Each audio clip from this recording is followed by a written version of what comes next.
মানুষের চক্ষু লজ্জাও থাকে যে বিষয়টা আসলে সবাই দেখে ফেললো সেই নিয়ে আর কথা না বলি। ক্ষমতায় জোর করে আছি থাকি, কিন্তু এটা নিয়ে কথা কম বলি। তো দেখা যাচ্ছে যে না, ওনারা চুরি করবেন, দুর্নীতি করবেন, ভোট ডাকাতি করবেন, অথবা ভোট দিতে দিবেন না, অনেক কিছুই করবেন আর কি। এগুলো সব করে ওঠে আবার বলবেন এটাই ঠিক, এটা মানতে হবে, এটাই সুষ্ঠু, এটাই গণতন্ত্র, ইত্যাদি ইত্যাদি। এখন ধরেন এই যে প্রধান নির্বাচন কমিশনার এবং নির্বাচন কমিশন, উপজেলা নির্বাচনের জামানত 10,000 টাকা থেকে 1 লাফে 10 গুণ বাড়িয়ে 1 লক্ষ টাকা করলো। কার সাথে আলাপ করেছেন? কোথায় জবাবদিহিতা করেছেন? পলিটিক্যাল পার্টিগুলো, উনি চাচ্ছেন তো পলিটিক্যাল পার্টিগুলো কোনো মতামত নিয়েছেন?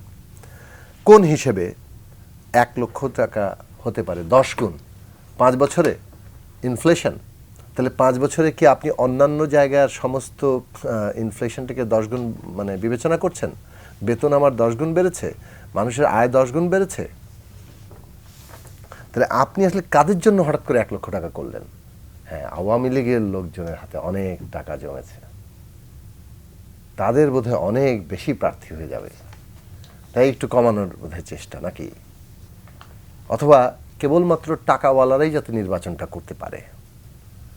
আপনি কিন্তু খাতায় কলমে লিখে রেখেছেন যে নির্বাচন করতে পারবে একজন সাধারণ মানুষ, যিনি দরিদ্র, যার একেবারেই কোনো আয় নেই, একেবারে দিন আনে দিন খায়, কিন্তু মানুষের কাছে তিনি জনপ্রিয়।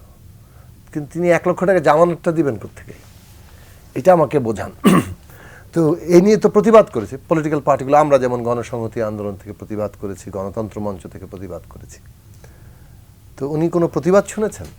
কোনো রিভিউ আছে?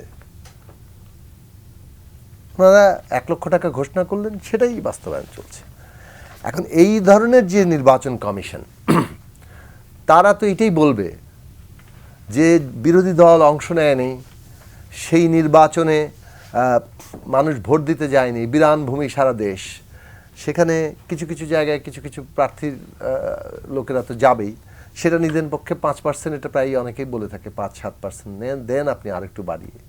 তো দেশের 90% মানুষ তো ভোট দিতে যায়নি।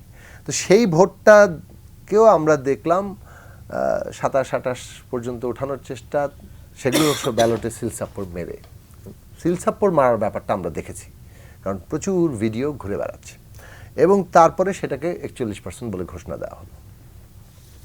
অ্যান্ড এইটাকে ওনার কাছে গণতান্ত্রিক ধারা নাকি প্রতিষ্ঠিত হয়েছে। গণতন্ত্রকে একেবারে কবরস্থ করে, মানে কফিনে শেষ পেরেকটা ঠুকে তারপরে ওটা কবরস্থ করার পরে যদি বলা হয় গণতান্ত্রিক ধারা প্রতিষ্ঠিত হয়েছে, এবং সেইটা নাকি ক্ষতিগ্রস্ত হয়ে যাবে উপজেলা নির্বাচন নিয়ে থাকলে, তো এইটা বলতে পারেন। এগুলো বলে বাংলাদেশে পার পাওয়া যাচ্ছে। এগুলো চিরকালই এই ধরনের ভাষাগুলো আগে রেকর্ডেড, মানে সামরিক স্বৈরাচার কিংবা ইত্যাদি স্বৈরাচারী শক্তিগুলো এই ভাষায় কথা বলতেন আর কি, তাদের একটা রেকর্ড মুখস্থ প্রেস নোটের মতো বক্তব্য থাকতো। এখন রাজনৈতিক দলের কাছে আমরা এই ধরনের প্রেস নোট মার্কা বক্তব্য শুনছি। এইটা বাংলাদেশের একটা বাস্তবতা। এখন এই বাস্তবতায় ইলেকশনটা তো বাংলাদেশের নাই, স্থানীয় সরকার নির্বাচন হচ্ছে, এগুলোর সেই অর্থে কোনো তাৎপর্য নাই, কারণ স্থানীয় সরকার কাঠামোটাই একটা নিয়োগ প্রাপ্তির ব্যাপার। নির্বাচন হলে অন্তত পক্ষে একটা জায়গা ছিল যে কে জিতলো, জনগণের ভোট দেওয়ার একটা জায়গা ছিল। মানে খুব ভালো নির্বাচনের মধ্যে দিয়ে আসা স্থানীয় সরকারও কিন্তু তেমন কিছু করতে পারবে না, কারণ মূলত দেশের ক্ষমতা কাঠামোটা এমপি তন্ত্রের দ্বারা চলছে। এটা একটা শাসন কাঠামো। তাহলে আমি শেষ করি একটু, আমার বিরতিতে যাবেন, আমি এক লাইনে শেষ করছি।